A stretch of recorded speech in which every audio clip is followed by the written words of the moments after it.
acara pembukaan sosialisasi sekolah Madrasah Aman Bencana di Kabupaten Aceh Tengah hari Selasa tanggal 25 Juli tahun 2023 akan segera dimulai.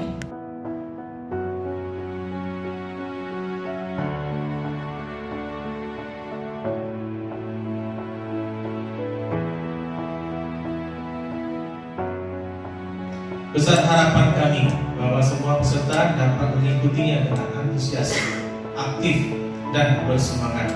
Semoga apa yang kita hasilkan di sini bisa menjadi landasan berpijak kita dalam pelaksanaan penanganan dan pengurangan risiko bencana di Kabupaten Aceh Tengah.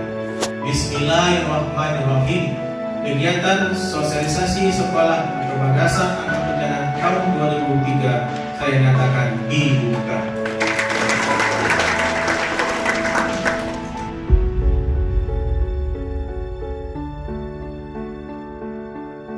SPAB, Tangguh, tangguh, tangguh.